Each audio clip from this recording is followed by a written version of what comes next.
ආයුබෝවන් මම යුරණ සිංහ අපි දැන් ඉදිරියට පාඩම බලමු. දෛශික පාඩමේ ඉදිරි කොටස් අපි දැන් සාකච්ඡා කරලා දෛශික පාඩමේ දැන් අවසාන අදියර තමයි පැමිණලා තියෙන්නේ. ඒ අර්ථ අපිට කතා කරන්න තියෙන්නේ සාකච්ඡා කරන්න තියෙන්නේ දෛශික විභේදනය කොහොමද අපි දෛශික විභේදනය කරන්න ඉගෙන ගන්න මුලින්ම අපි ත්‍රිකෝණ ප්‍රමේය පොඩ්ඩක් මතක් කරගන්න. මතක ත්‍රිකෝණ ප්‍රමේය කියන්නේ මොකක්ද? දෛශික දෙක ත්‍රිකෝණයක අනුපිළිවෙලින් නිරූපණය කරනවා. අනුපිළිවෙලින්ගත් පාදයෙන් නිරූපණය කරොත් එම ත්‍රිකෝණයේ තුන්වෙනි පාදයෙන් එම දෛශික දෙකේ සම්ප්‍රයුක්තය ලැබෙනවා. දෛශික ත්‍රිකෝණයක අනුපිළිවෙලින් පාදයක නිරූපණය කරපුවාම එම දෛශික දෙකේ සම්ප්‍රයුක්තය අපිට ත්‍රිපාදයෙන් ලැබෙනවා. නැත්නම් තුන්වෙනි පාදයෙන් ලැබෙනවා. ඒක ඇන්දොත් මේ විදිහට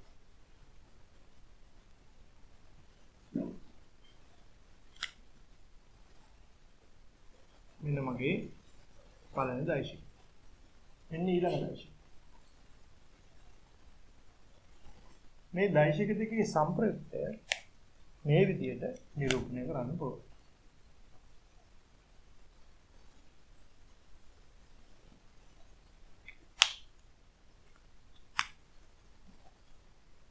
මේ විදිහට නිරූපණය කරන්න පුළුවන්. එතකොට මේ දෛශිකේ මම x දෛශිකය කියලා ගත්තා. මේ දෛශිකයේ y දෛශිකය කියලා ගත්තොත් ඒ දෛශික දෙකේ සම්ප්‍රයුක්ත දෛශිකය මේ විදිහට r කියලා නිරූපණය කරන්නේ. එතකොට අපි ත්‍රිකෝණ ප්‍රමේය අනුව මෙතනින් පටන් අරන් මෙතනින් ඉවරුණා. එයා ඉවර වෙච්ච තැනින් ඊළඟ දෛශිකේ පටන් අරන් මෙතනින් ඉවරුණා. එතකොට සම්ප්‍රයුක්ත දෛශිකය ලැබෙන්නේ අපිට මෙතන දිශාව. නැත්නම් මේ දිශාවට අපිට සම්ප්‍රයුක්ත දෛශිකය ලැබෙනවා. එතකොට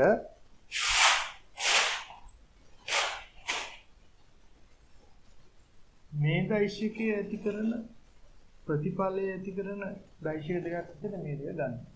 මොකක්ද ඒ කිව්ව කතාව? අපි කිව්වේ මේ දෛශික දෙකේ සම්ප්‍රයුක්තයනේ මෙයා කියන්නේ r කියන්නේ. ඒ කියන්නේ මේ දෛශික දෙක ඇති කරන ප්‍රතිඵලය ඇති කරන තනි දෛශිකය තමයි r කියන්නේ. මොකද්ද? මේ x හා y කියන දෛශික දෙක ඇති කරන ප්‍රතිඵලය ඇති කරන තනි දෛශිකය තමයි r කියන්නේ. එයාට අපි නමකුත් දුන්නා සම්ප්‍රයුක්ත දෛශිකය කියලා. මොකද සම්ප්‍රයුක්ත දෛශිකය. එතකොට මේ දෙන්න ඇති කරන ප්‍රතිඵලය මෙයා තනියෙන් ඇති කරනවා නම් මේ අනිත් පැත්ත මොකද්ද? මෙයා ඇති කරන ප්‍රතිඵලය මේ දෙන්නට ඇති කරන්න පුළුවන් කියන එක නේද? ඒකේ අනිත් පැත්ත ගත්තා. ඒකේ විලෝමය ගත්තා. මොකක්ද? r දෛශිකය ඇති කරන ප්‍රතිඵලය ඇති කරන්න පුළුවන් දෛශික දෙකක් තමයි x හා y කියන්නේ. මොකද්ද? r දෛශිකය ඇති කරන ප්‍රතිඵලය ඇති කරන දෛශික දෙකක් තමයි x හා y කියන්නේ. එතකොට මම මෙහෙම යනකොට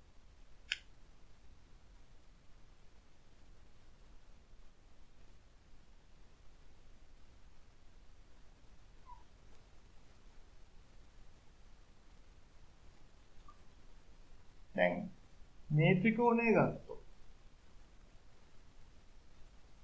මේ දෛශික දෙකේ සම්ප්‍රයුක්තය නේද මේ r කියන්නේ.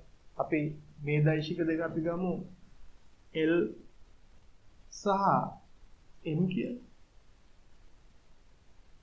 l සහ m කියලා අපි ගමු. l සහ m කියලා. එතකොට මේ දෛශික දෙක ඇති කරන ප්‍රතිඵලය r ඇති කරනවා. අපි මේ ත්‍රිකෝණයේ ත්‍රිකෝණ ප්‍රමේය දැම්මා. l සහ m දෛශික දෙකේ සම්ප්‍රයුක්තයත් අපිට r කියලා කියන්න පුළුවන්. ඒකේ අනිත් පැත්ත කිව්වොත් r දෛශිකය ඇති කරන ප්‍රතිඵලය ඇති කරන දෛශික දෙකක් විදිහට l හා m සඳහන් කරන්න පුළුවන්. ওই විදිහට ගත්තොත් r දෛශිකය මගින් x හා y දෛශික දෙක ඇති කරන ප්‍රතිඵලයක් ඇති කරන්න පුළුවන්. ඒ වගේම r දෛශිකයේ මගින් l හා m කියන දෛශික දෙකත් ඇති කරන ප්‍රතිඵලය ඇති කරන්න පුළුවන්. එතකොට මේ විදිහට මම ත්‍රිකෝණ කීපයක් සලකන්න පුළුවන්. බලන්න.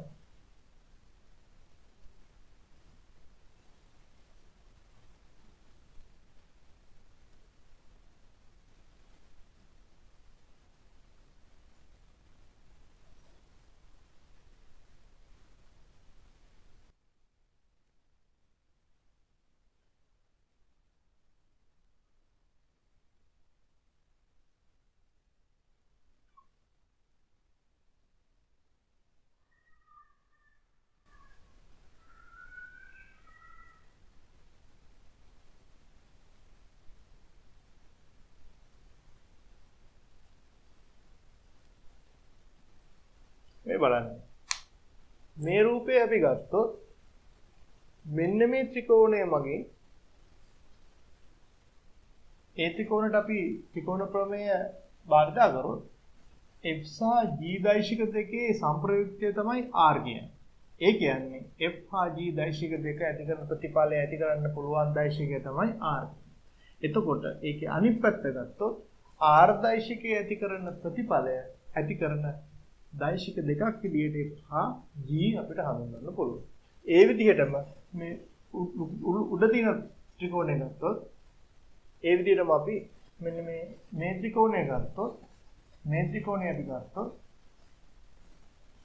ඒකේ k හා s දෛශික දෙකේ සම්ප්‍රයුක්තය r කියලා ගන්න පුළුවන්. ඒකේ අනිත් පැත්ත අපි කිව්වොත් r දෛශිකය ඇති කරන ප්‍රතිඵලය ඇති කරන දෛශික දෙකක් විදිහට k හා s ගන්න පුළුවන්. එහෙනම් අපි මේ ත්‍රිකෝණ ටික ආය පාරක් බැලුවොත් k හා s දෛශික දෙකේ සම්ප්‍රයුක්තය r වෙනවා. ඒ වගේම f සහ g දෛශික දෙකේ සම්ප්‍රයුක්තයත් r වෙනවා. ඒ වගේම x හා y දෛශික දෙකේ සම්ප්‍රයුක්තයත් r වෙනවා. ඒ වගේම l සහ m කියන දෛශික දෙකේ l සහ m කියන දෛශික දෙකේ සම්ප්‍රයුක්තයත් r වෙනවා. ඒ වගේම t සහ k කියන දෛශික දෙකේ සම්ප්‍රයුක්තයත් r වෙනවා. ඒ කියන්නේ මොකක්ද? ඒ දෛශික යුගල් ඇති කරන ප්‍රතිඵලයම මේ r ඇති කරන්න පුළුවන්. මොකද්ද? k හා s දෛශික දෙක ඇති කරන ප්‍රතිඵලය r තනියෙන් ඇති කරන්න පුළුවන්. ඒ වගේම f සහ g දෛශික දෙක ඇති කරන ප්‍රතිඵලය r තනියෙන් ඇති කරන්න පුළුවන්. x හා y දෛශික දෙක ඇති කරන ප්‍රතිඵලය r තනියෙන් ඇති කරන්න පුළුවන්. ඒ වගේම l සහ m දෛශික දෙක ඇති කරන ප්‍රතිඵලය තනියෙන් r ඇති කරන්න පුළුවන්. ඒ වගේම t සහ k කියන දෛශික දෙක ඇති කරන ප්‍රතිඵලයක් r තනියෙන් ඇති කරන්න පුළුවන්. එහෙනම් ඒකේ අනිත් පැත්ත අපි ගත්තොත් මොකද්ද? r ඇති කරන ප්‍රතිඵලය f හා g ට ඇති කරන්න පුළුවන්. r ඇති කරන ප්‍රතිඵලය k සහ s ට ඇති කරන්න පුළුවන්. r ඇති කරන ප්‍රතිඵලය x හා y ට ඇති කරන්න පුළුවන්. r ඇති කරන ප්‍රතිඵලයම l සහ m ට ඇති කරන්න පුළුවන්. r දෛශික ඇති කරන ප්‍රතිඵලය t සහ k කියන දෛශික දෙකට ඇති කරන්න පුළුවන්. එහෙනම් r කියන දෛශිකයේ ඇති කරන ප්‍රතිඵලය ඇති කරන දෛශිකයේ උගල් අපිට අනන්ත සංඛ්‍යාවක් කොයි විදිහට ගන්න පුළුවන්. මොකද්ද? r දෛශිකයේ ඇති කරන ප්‍රතිඵලය ඇති කරන දෛශිකයේ උගල් අනන්ත සංඛ්‍යාවක් අපිට මේ විදිහට ගන්න පුළුවන්. ඒ වුණාට අපේ ඉදිරි වැඩ කටයුතු සඳහා අපිට වඩාත්ම ලේසි වන්නේ එකිනෙකට ලම්බක දෛශික යුගලයේ ගෙනීම. මොකද්ද? එකිනෙකට ලම්බක දෛශික යුගලයේ ගෙනීම. එහෙනම් r දෛශිකය ඇති කරන ප්‍රතිඵලය නැති කරන ලම්බක දෛශික යුගලය මම මෙතන ලකුණු කරලා තියෙනවා k සහ s කියලා. එහෙනම් r ඉන්න තැනකට අපිට r ඉන්න වැඩ ප්‍රමාණයම කරන්න පුළුවන්. දෙන්නෙක් දැම්මොත් අපිට මේ වගේ جوړු ගොඩක් අපිට ගන්න පුළුවන් වුණාට අනන්ත සංඛ්‍යාවක් ගන්න පුළුවන් වුණාට අපිට r ඇති කරන ප්‍රතිඵලය නැති කරන එකිනෙකට ලම්බක දෛශික යුගලය අපි පාවිච්චි කරනවා. ඒක අපිට ගැටලු විසඳීමේදී ඉතාමත්ම පහසුයි. අපි බලමු මේ කියන කතාව මොකක්ද කියලා. අපි කලින් කිව්වේ මෙහෙම දෙන්නෙක් ඉන්නවා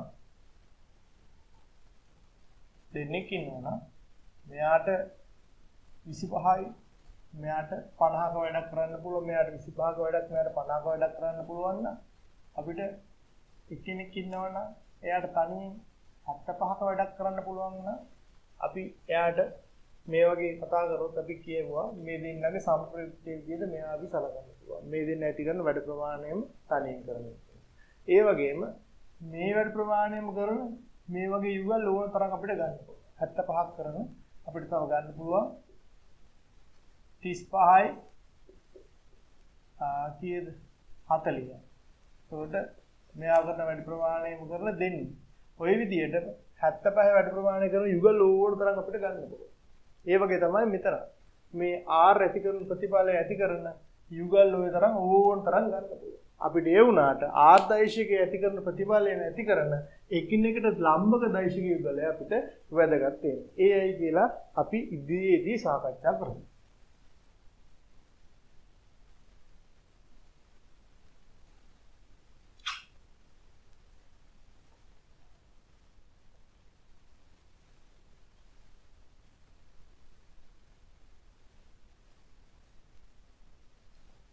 අපි දැන් බලමු මේ විදිහට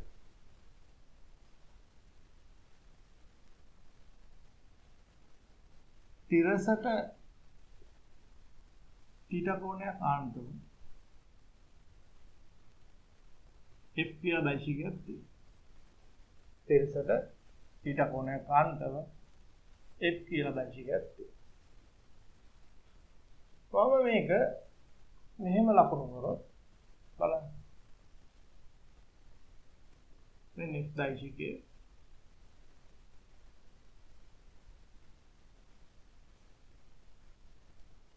මේක දුර θ වෙනවා. මොකද F කියන එක නා තිරසත් එක්ක හදන්න ඕනේ θ. එතකොට අපි දැන් කලින් සඳහන් කළා වගේ කිසියම් දෛශිකයක් ඇති කරන ප්‍රතිඵලය ඇති කරන දෛශික යුගල් ඕන තරම් ගන්න පුළුවන්. හැබැයි අපිට වැදගත් වෙන්නේ කිසියම් දෛශිකයක් ඇති කරන ප්‍රතිඵලයම ඇති කරන එකිනෙකට ලම්බක දෛශික යුගල්. දැන් අපි ඒක හොයන්න තමයි අපි උත්සාහ කරන්නේ. එතකොට අපි හිතමු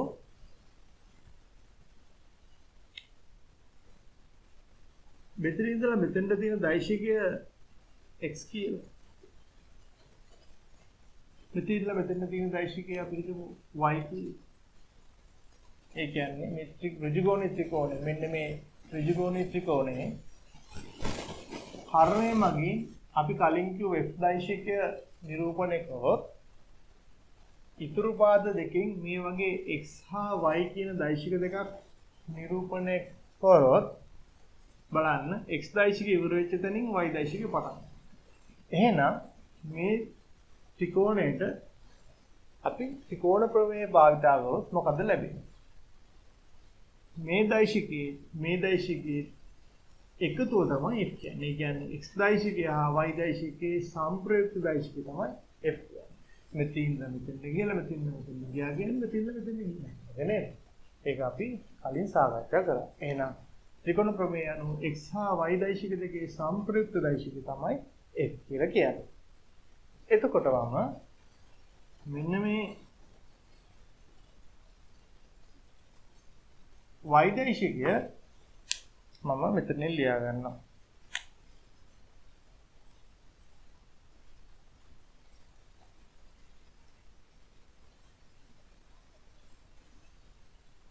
y දෛශිකය මම මෙතන ලියනවා. x දෛශිකය තිබ්බ දෙන්නේ.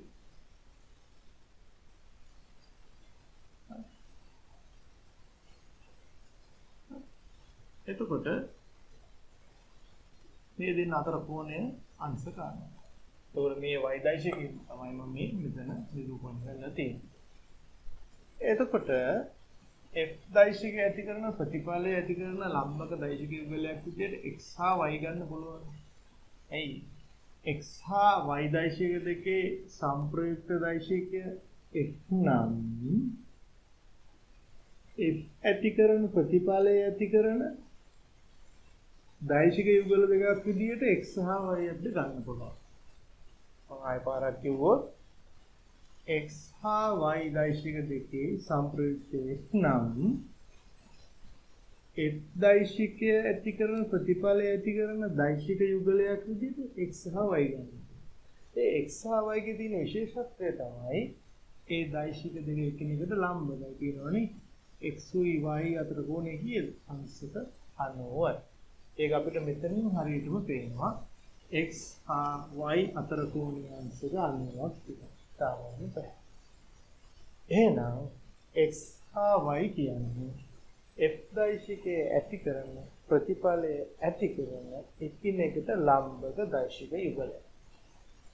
අපි දැන් ඒ යුගලය හොයමු. මම මේ ත්‍රිකෝණය ABC කියලා නිරූපණය කරනවා. AB පාදයේ විශාලත්වය වෙන්නේ x දෛශිකයේ විශාලත්වය. BC පාදයේ විශාලත්වය වෙන්නේ y දෛශිකයේ විශාලත්වය. AC පාදයේ විශාලත්වය වෙන්නේ F දෛශිකයේ විශාලත්වය. එතකොට ABC ත්‍රිකෝණය මම සැලකුවොත් ABC ත්‍රිකෝණය සලකුව.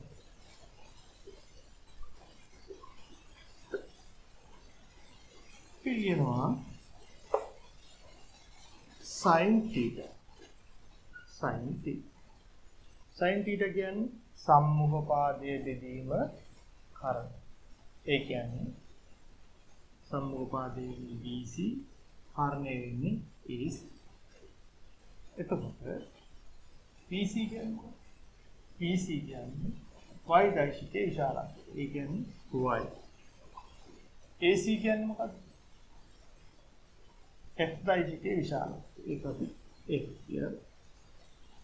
එතකොට මෙතන sin එහෙනම් y වුණ තියාගෙන බෙදීම f එක මේ පැත්තට වැඩි කිරීම වෙනවා. එහෙනම් f වැඩි කිරීම sin t. එහෙනම් y සමාන වෙනවා f sin t. පිට ලැබෙනවා මේ වගේ ප්‍රකාශන.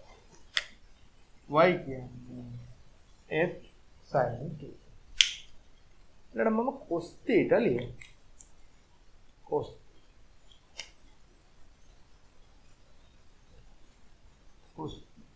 cos theta කියන්නේ මොකක්ද? ABC ත්‍රිකෝණයේ cos theta. මොකක්ද? පද්ද පාදයේ බෙදීම කර. ඒ කියන්නේ AB බෙදීම AC.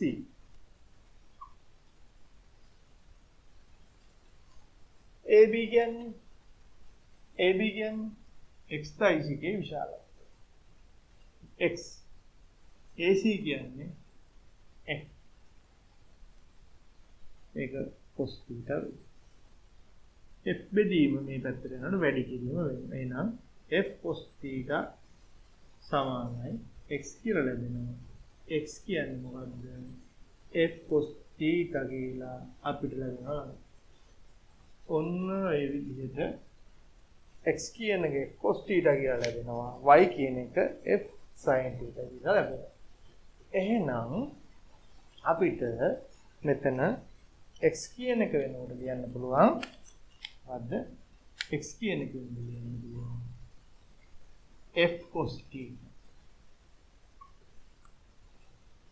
y කියන එක වෙනකොට ලියන්න පුළුවන්. තවලම y කියන්නේ f sin theta. එහෙනම් f කියන දෛශිකය ඇති කරන ප්‍රතිඵලයම ඇති කරන දෛශික යුගලයක් තමයි f x සහ y. එතකොට x කියන්නේ කවුද?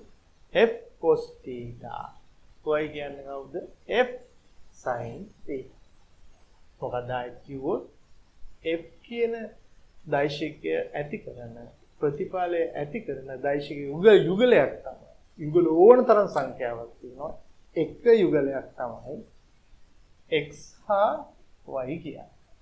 කවුද x කියන්නේ? f cos theta. කවුද y කියන්නේ? f sin theta. මේක හරියටම තේරුම් ගන්න ඕනේ. f කියන දෛශිකය ඇති කරන ප්‍රතිඵලය ඇති කරන දෛශික යුගලයක් තමයි x හා y කියන්නේ.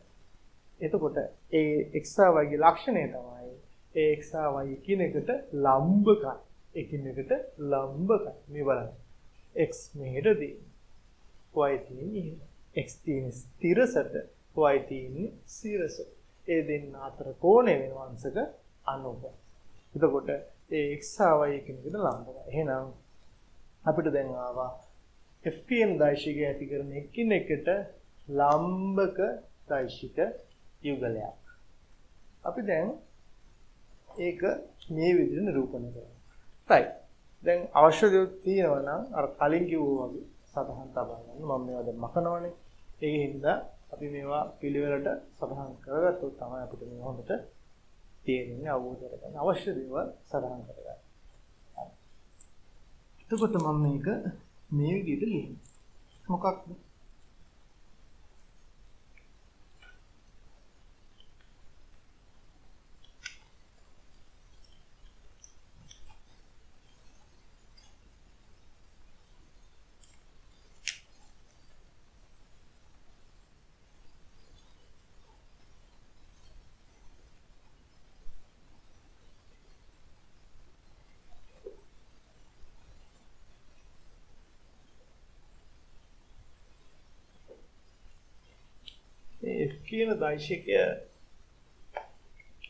F කියන දෛශිකය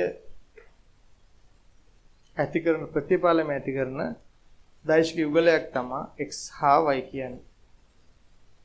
F කියන දෛශිකය ඇති කරන ප්‍රතිඵලය ඇති කරන දෛශික යුගලයක් තමයි x හා y. මම මේ දෙක ලකුණු කරොත් මෙන්න x මෙන්න y.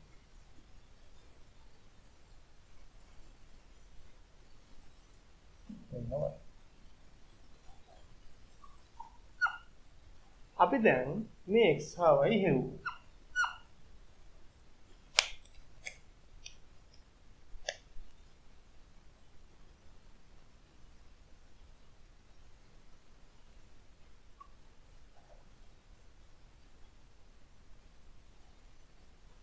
මොකක්ද x කියන්නේ? f මේ කොනේ θ මෙයා f මේක ආවේ අපිට x කියන්නේ කීයදාද? f cos θ කියලා අපිට y කියලා මොකක්ද දාන්නේ? f sin θ කියලා. එහෙනම් f කියන දෛශිකය ඇති කරන දෛශික යුගලයක් තමයි x හා y කියන්නේ. ඒ දෛශික යුගලයේ විශේෂත්වය තමයි ඒ දෙන්න එකිනෙකට ලම්බකයි. x කියන එක අපිට ආව cos θ, y කියන එක අපිට ආව f sin θ කියලා. එතකොට අපි දැන් ඉතාමත්ම හොඳ තැනකට ඇවිල්ලා තියෙන්නේ මේ මාතෘකාව. ඒකට අපි දැන් සාකච්ඡා කරමින් ඉන්නේ දෛශිකයක් කොහොමද විභේදනය කරන්නේ. එතකොට පුතේ මේ එක් දෛශිකයේ ඇති කරන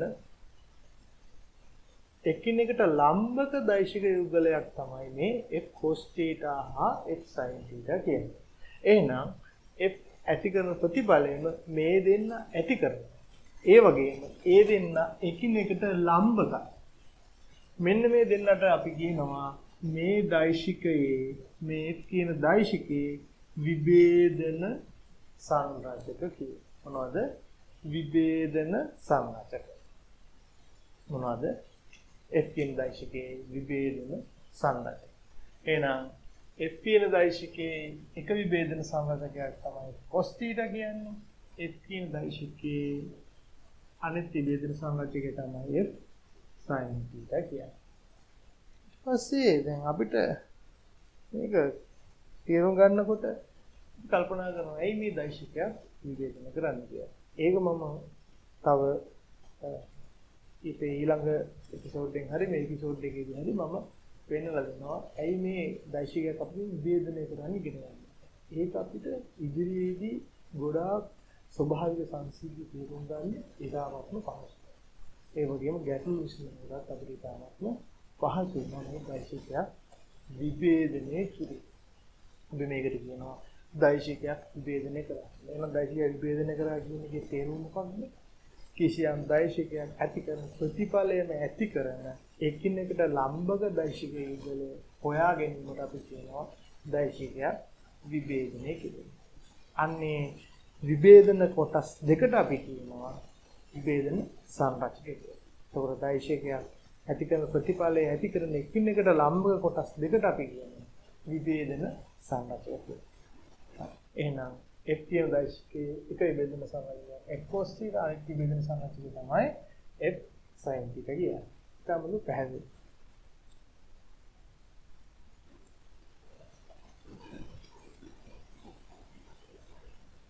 අපි දැන් බලමු මේක කොහොමද පහසුවෙන් ගන්න. F කියන දෛශිකයේ විභේදන සංරචකයක් එකක් F cos theta අනික F sin theta. දැන් මේව ගන්න පහසු වෙන කෙටි ක්‍රමයක් අපි දැන් බලමු. මොකද ඒක අපිට වැඩ කරගෙන යන්න ඉතාමත් පහසුයි. ඒකනේ අපි අර්ථ දෛශික වේදනය කරන්න ඕන කර දෛශිකය තමයි මේ F කියන්නේ. එයාගේ එයා ඇති කරන ප්‍රතිඵලය ඇති කරන ලම්බක දෛශික දෙකක් තමයි දැන් අපිට ඕන කරන්නේ. F ඇති කරන ප්‍රතිඵලයෙන් ඇති කරන ලම්බක දෛශික දෙක. ඒ දෙක අපි ගන්න කොහොමද කියලා බලමු. තිරසත් එක්කලා එයා හදන්නේ තීටා කෝණයක් නේ. මේ තිරසත් එක්කලා හදන්නේ එයා තීටා කෝණයක්. එතකොට මේ තිරසත් එක්කලා තීටා කෝණයක් හදන්නේ කවුද? F කියන දෛශිකය. කවුද තිරසත් එක්කලා තීටා කෝණයක් හදන්නේ? F කියන දෛශිකය. එහෙනම් F තිරසත් එක්කලානේ තීටා කෝණයක් හදන්නේ. එහෙනම් මේ රේඛාවට වැටෙන්නේ cos කියලා. මොකද්ද? ආයපාරක් කිව්වොත් F කියන දෛශිකය තීටා කෝණයක් හදන්නේ මේ රේඛාවත් එක්කනේ. එතකොට ඒ රේඛාවට වැටෙන්නේ F cos සංරචකය. ඒ කියන්නේ F cos theta තමයි ඒ රේඛාවට වැටෙන්නේ. මොන රේඛාවත් එක්කද කෝණය හදන්නේ? ඒ රේඛාවට තමයි F cos theta කියන සංරචකය වැටෙන්නේ. එතකොට ඉබේම අනිත් සංරචකය වැටෙන්නේ අනිත් රේඛාවට F sin theta කියන්නේ. කාමත්ම පැහැදිලි. එතකොට එහෙනම් ඒක තමයි විශාලත්වය ගන්න. F cos theta එන්නේ මේ රේඛාවට වැටෙන කොටසේ විශාලත්වය, අනිත් රේඛාවට වැටෙන කොටසේ විශාලත්වය වෙන්නේ F sin theta. එතකොට දිශාව ගන්න කොහොමද? දිශාව මෙහෙට වෙන්න පුළුවන්, මෙහෙට වෙන්න පුළුවන්, නැත්නම් උඩට වෙන්න පුළුවන්, පල්ලෙහාට වෙන්න පුළුවන්. මේ දිශාව ගන්න මෙහෙම. අපි F යොමු වෙන පැත්තට, අපි ඊතලයේ යොමු වෙන පැත්තට අපි පෑන්නේ තුඩ යොමු කළා. කෝණය මයින්නේ මේ රේඛාවත් එක්කනේ. එතකොට මේක පොතක් වගේ මේක අපි හිතමු මේ රේඛාව පොතක් වගේ මෙහෙම වැහුවොත් කෝණය වහින විදියට වැහුවොත් ඔන්න විදියට වැහුවාම තුඩ යොමු වන පැත්ත තමයි දිශාව. එතකොට පොත මෙහෙම වහනවා. මේ රේඛාවත් එක්කනේ තීටා කෝණය හැදුවේ. මේ රේඛාවත් එක්කනේ තීටා කෝණය මේ F කියන එක නෑ හැදුවේ. එතකොට ඒ රේඛාවට වැටෙන විදියට මේ වැහුවොත් එතකොට යොමු වෙන්නේ ඒ දිශාව. ඒ දිශාවට තමයි F ගේ මෙන්න මේ cos theta කියන සංරචකයේ දිශාව. මේක අපි මෙහෙම කරොත් මොකද වෙන්නේ මේ? මෙයා පොත වගේ මේ ඇරෙනවනේ මේ කෝණේ තවත් ඇරෙනවනේ. ඇරෙනකොට කොහෙටද යොමු වෙන්නේ? උඩට. එතකොට මොකද්ද? F sin theta ගේ දිශාව වෙන්නේ උඩට. ඔන්න මම ආයෙ කිව්වොත් දිශාව යොමු වෙන්නේ මේ දිශාවට F ගේ දිශාව. එතකොට මේ දිශාව තිරසත් එක්කලා හදන්නේ තීටා කෝණය. එතකොට මේක පොතක් ඇරලා වගේ කියලා අපි හිතුවොත් මේ පොත මෙහෙම කරනකොට වහනකොට මේ තීටා කෝණය මොකද වෙන්නේ? වැහෙනවා. ඔහොම වැහිමාම මේ දිශාවට තමයි යොමු වෙන්නේ. මෙහෙම කරොත් පොත ඇරෙනවා වගේ. මේ අනික ඇරෙනවා වගේ. තීටා කෝණය වැඩි වෙනවා වගේ. අපිට හිතුවොත් එතන මොකද වෙන්නේ? යොමු වෙන්නේ කොහෙටද? දිශාව උඩට. එතකොට මෙහෙට මේක දිහාම උඩ. පැහැදිලිනේ? right.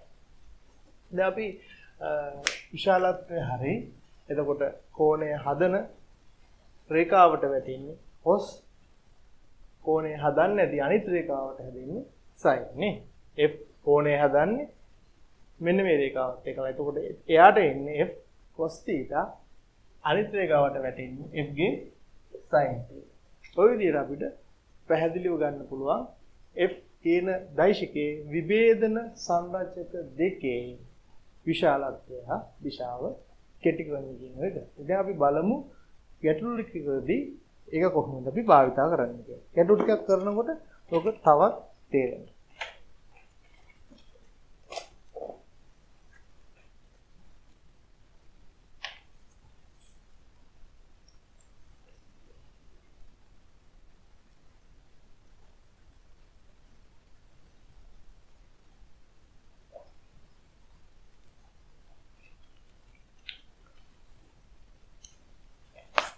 උදාහරණයක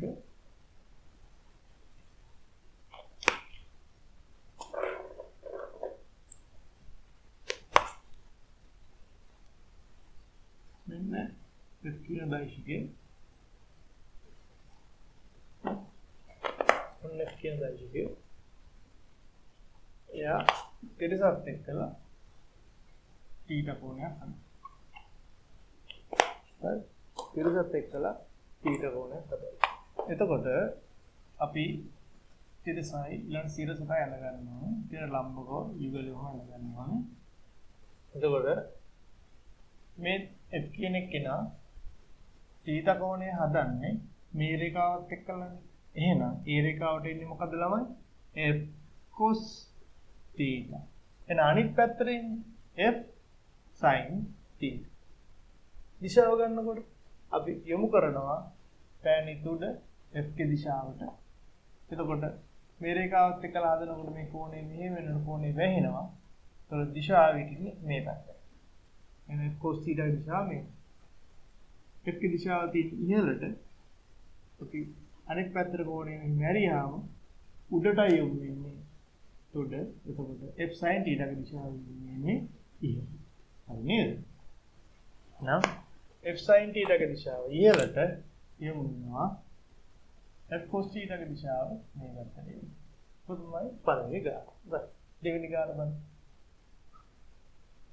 ඊළඟ ගාන සිරසත් එක්කලා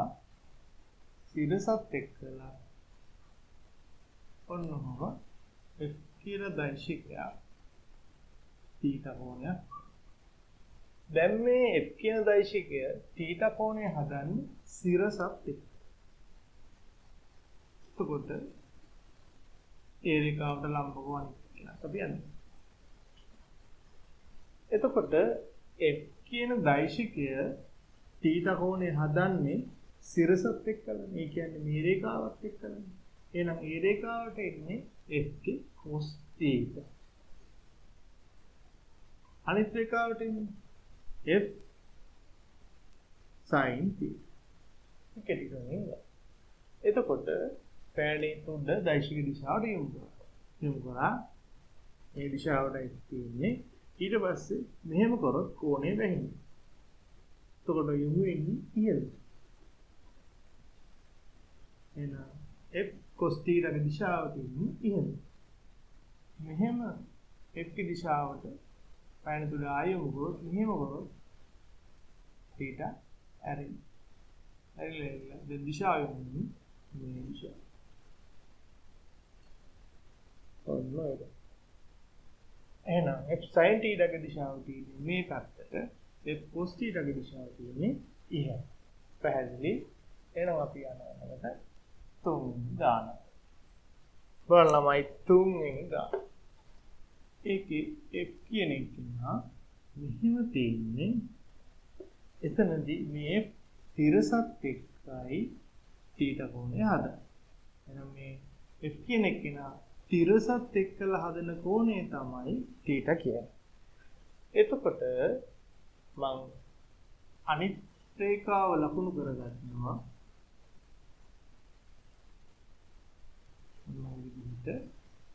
එතකොට F කියන එක කියන දෛශිකය තිරසත් එක්කලා හදන කෝණය T. તો තිරසට වැටෙන්නේ F cos T. ඇයි ඒ රේඛාවත් එක්කලා T හදන්නේ? නේද? එතකොට රේඛාව හදන කෝණය හදන රේඛාවට වැටෙන්නේ F cos T. කෝණය හදන රේඛාවට වැටෙන්නේ F cos T. අනිත් රේඛාවට වැටෙන්නේ F sin T. දිශාව ගත්තොත් F ගේ දිශාව තියෙන්නේ මේ පැත්තට. මෙහෙම කරුත් කෝණේ ටික වැහෙනවා නේ මේ රේඛාව තිරසත් එක්ක ලදන කෝණේ ටික වැහෙනවා මේ දිශාව තමයි යොමු වෙන්නේ cos θ ක දිශාව මේ මෙහෙම ගම කෝණේ ඇරිලා යොමු වෙන්නේ ඉහළට එහෙමම f sin θ ක දිශාව තියෙන්නේ ඉහළ දිශාව